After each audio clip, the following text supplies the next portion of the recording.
My dear brothers and sisters of Africa, just a few days ago, on the 6th February 2026, something beautiful happened in Somalia, something that has never happened before in the history of Africa. Something so pure, so powerful, that the whole world is talking about it. The people of Somalia, the men, the women, the young people, the old people, those who live inside the country and those who live far away in the diaspora, they came together as one family. They opened their pockets, they gave their own money, they collected almost 300,000 American dollars, not from the government, not from foreign countries, from their own sweat, from their own love. And with that money, they built a house, a real house, a beautiful house by the sea in the city of Marka in the Lower Shabelle region. They called it Mahat Sanid Madawain. Thank you, Mr. President. They built it for their former president, Muhammad Abdullahi Muhammad, the man we all know as Farmajo.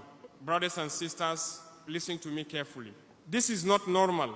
This is not something you see every day. In fact, this has never happened in Africa before. And maybe it has never happened anywhere in the world. A whole nation, after a president has left power, decides to build him a house with their own hands and their own money. Not because they were forced, not because someone told them to do it, but because their hearts told them to do it. President Farmajo is the only president in the whole of Africa, and I say this with all my strength, the only president in the entire world who has received such a great recognition from his own people. This is rare, this is special, this is historic. When I heard the news, I stopped everything I was doing. I called my brothers in the government. I said to them, look what the Somali people have done. This is the Africa we are fighting for. Because when a leader serves his people with honesty, when he protects them, when he refuses to steal from them, the people never forget. The people remember. And one day, the people say thank you in the most beautiful way possible. That is exactly what happened with President Farmajo. During his time from 2017 to 2022, he showed the world what a real African leader looks like. He did not come to power to get rich, he came to power to serve. He came to power to protect Somalia. And the Somali people saw it, they felt it. That is why today they built him that house. My brothers and sisters, this is the beginning of my message. In the next parts, I will tell you more about how Farmajo never stole even $1 from his people, how the Somali soldiers loved him like a father, and how the current leaders in Mogadishu are doing the opposite. But for now, I want you to feel this moment. A former president receiving a house from his own people. This is the power of truth. This is the power of real leadership. And this is why today, from Burkina Faso, I send my warmest congratulations and my deepest respect to President Muhammad Abdullahi Farmajo. Thank you, Mr. President. Mahat Sanid Madawain. Now let me speak plainly, because the truth must be told without fear. We all know what makes a leader great in the eyes of his people. It is not fancy cars. It is not big houses paid by foreign money. It is not stealing from the national treasury while the children go hungry. No, a true leader is one who protects the money of the people, who refuses to touch even 1 cent that belongs to the nation, who lives simply so that the nation can rise.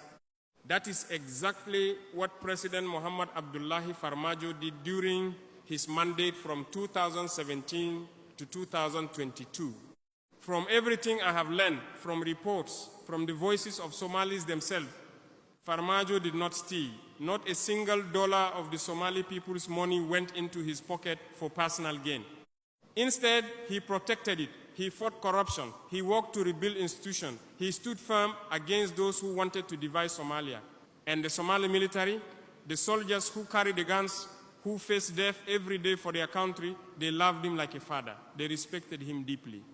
They saw a commander who cared about them, who paid their salaries on time when possible, who did not use them for personal power games.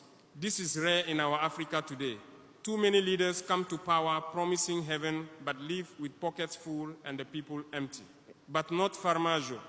That is why when he left office in May 2022, the people did not forget. They waited, they organized, and years later, in 2026, they built him that house themselves. Now look at the contrast, and this pains my heart as an African patriot. Today, under the current president, Hassan Sheikh Mohamud, things are different, very different. Reports come from Mogadishu and other places. Security forces go into neighborhoods. They demolish homes. They force civilians, poor families, displaced people who have suffered for 30 years or more from war and drought out of the only shelters they have. They say this is government property. They bulldoze houses without warning, without compensation, without giving people a new place to live. Hundreds of thousands, yes, over 140,000. In 2025, alone in Banadir region have been evicted, left on the streets or pushed to camps outside the city. Children without schools, mothers without safety, fathers without hope. Brothers and sisters, I ask you one simple question. What is the state? The state is not a building in Mogadishu. The state is not the president alone. The state is the citizens, the people. The land belongs to the Somali people, not to any government that decides to sell it or grab it for a few rich men. If a government destroys the homes of its own citizens, where do they go? Where do they sleep? Where do their children play? For over 20 years, many Somalis have lived in hardship, in camps, in makeshift houses, because of war, because of Al-Shabaab, because of floods and drought. They survived, but now their own government pushes them out. This is not leadership. This is the opposite of what Farmajo did.